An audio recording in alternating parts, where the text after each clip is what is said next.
Let's see how this goes. This video is not a promise that we are immediately returning to regular daily uploads, but it is a statement that I wish to, and I will try to. Today we are looking at Hulk 341. This is actually issue 240 of the series. If you, at home, want to do Hulk math, take away 101, and that's what issue it actually is. Unless you count the original 1962 series, in which case you add 4 and then take away 100. The first issue of this series was issue 102. It continued the numbering from Tales of Astonish. So let's open this up to the first page. This is written by David Peter and the art is Todd McFarlane. It is a pretty decent issue.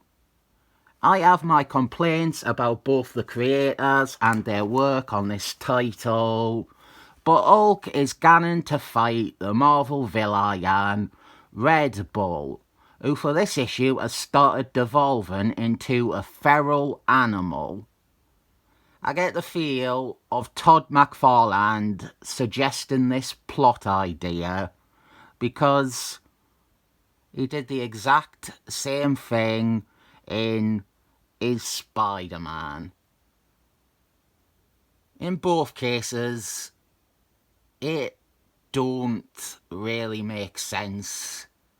Red Bull has never been an animal. He has never had an animal side.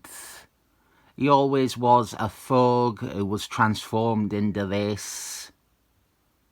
I think this is the only issue where he has this savage animal characteristic to him. And this feels like the time to say, I actually hate this bad guy. Red Bull stinks. And this is coming from someone who mostly loves the big, strong man, animal, men, bad guys. Red Bull is a Daredevil bad guy. He was introduced in Daredevil. I remember when I read through Daredevil, he would show up like every year and it would be torture. He is simply not interesting. He is not intimidating. He is a lousy bad guy. He, to me, is the bargain bucket bad guy for when a writer needs someone generic to be a foil for the hero to fight. Under the artistic skills of Todd McFarlane, Red Bull looks a lot more like Wood God than he should.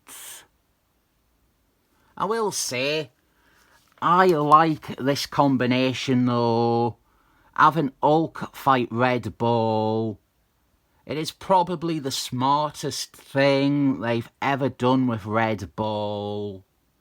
He works as a thing for Hulk to smash and for Hulk to recognise some parallel with himself. Oh yeah, Hulk is great. It is not a colouring error. It is a thing that happened for a while, if you don't know. I am skipping those pages because I didn't see much point in explaining the book's current setup and the status or status quo. This here, though, is some plot stuff that is leading into the next couple of comics. Hulk's arch nemesis, Reader, he is up to no good. Great story over the following issues, but I know people are really here because they want to see Hulk and Wood God, Red Bull.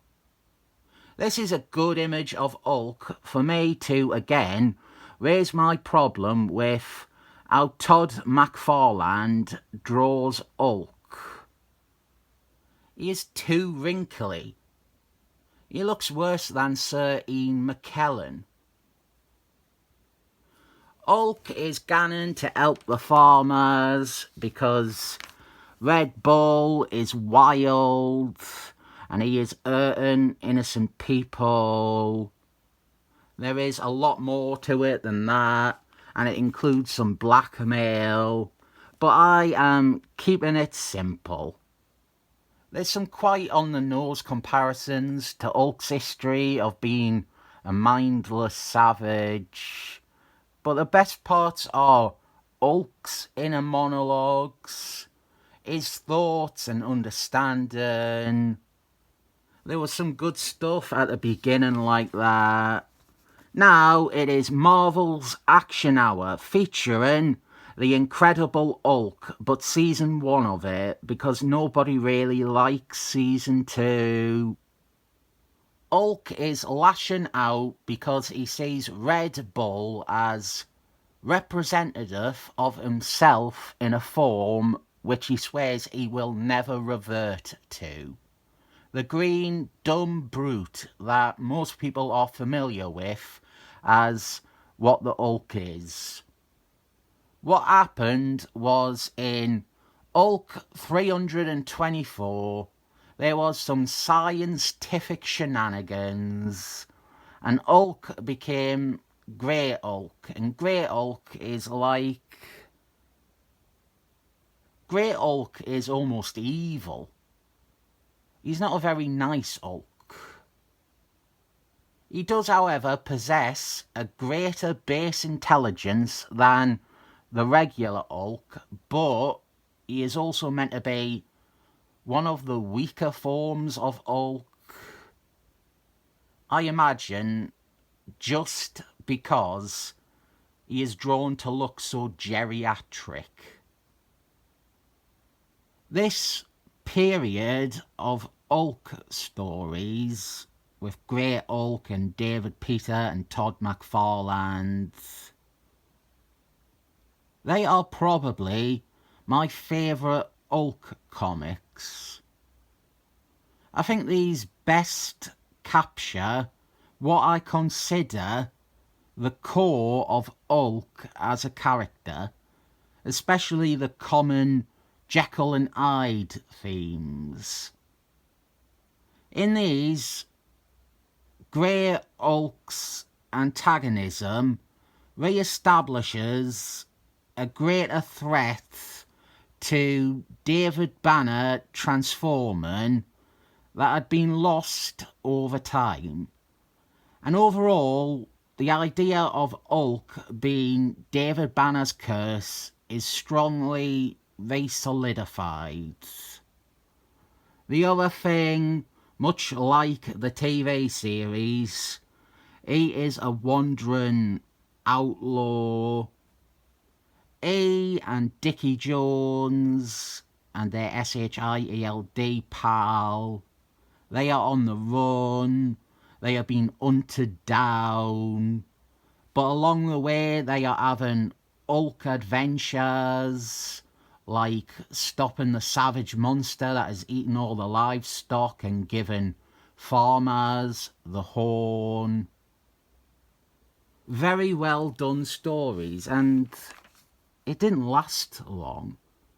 It's over in 5 issues' time, and then Hulk becomes a Vegas mob enforcer instead.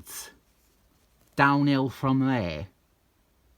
On these pages we have more Hulk thoughts. Hulk's sulks.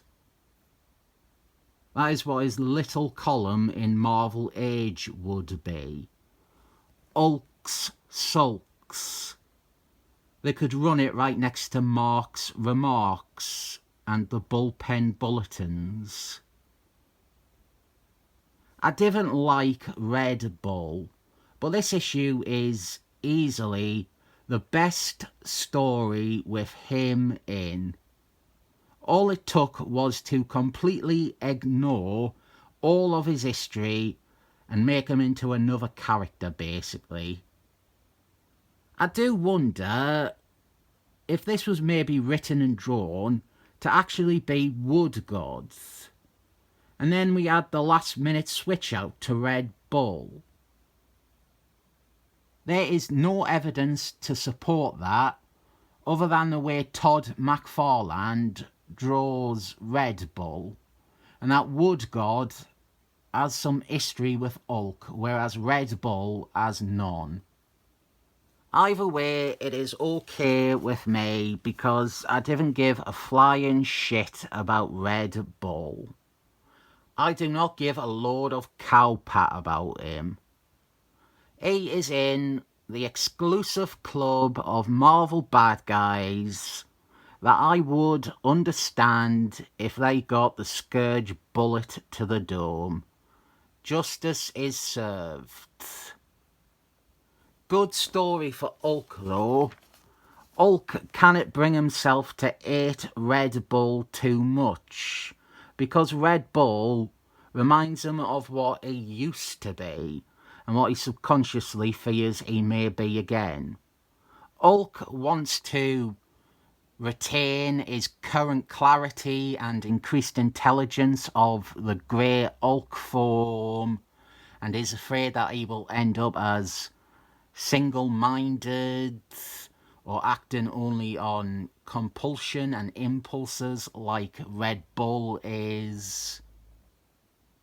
It has a great ending where Hulk realises that they are not the same, because in the end Red Bull has given up and wants to die, and Hulk thinks that he is a sissy wimp boy, reinforcing that Grey Hulk is a piece of shit.